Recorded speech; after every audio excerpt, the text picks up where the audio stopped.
Political apathy is a lack of interest, concern, and engagement in politics. This includes voting, receiving political information, and holding a government to account. I spoke to some black uni students to find out why they don't care about politics.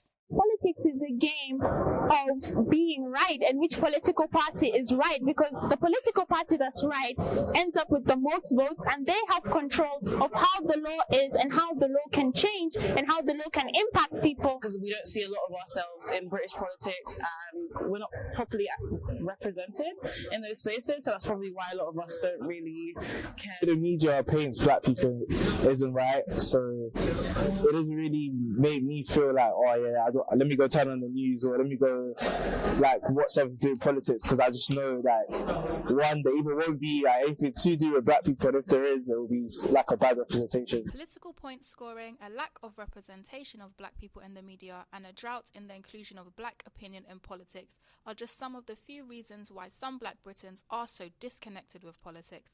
However, on the other side, for the fight for diversity, representation and social change is activist Dr. Stuart Lawrence. Let's hear what he has to say about black people engaging in British politics. The black vote means the black voice.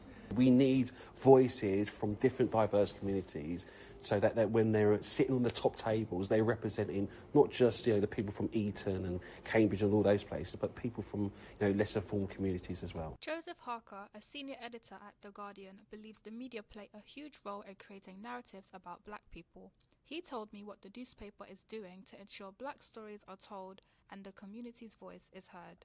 We're about to appoint a new community affairs correspondent in the north of England, and also we've appointed a health and inequalities correspondent who's based in London, Toby Thomas. So we've got a lot of race-aware correspondents doing specific racial stories as we progress up the ladder in news and media organisations. Then these changes will come. I think The Guardian's come an awful long way in the last 25 years. We now have several people of colour in our senior leadership team. That's a team of people who report direct to the editor.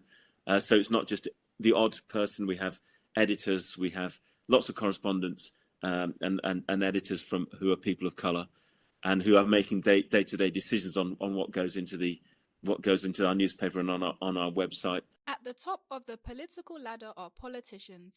Belle Ribeiro Addy is the MP for Streatham. She is one of just 10% of members of parliament who are from black and ethnic minority backgrounds. She says black people need to vote in order for society to become more equal.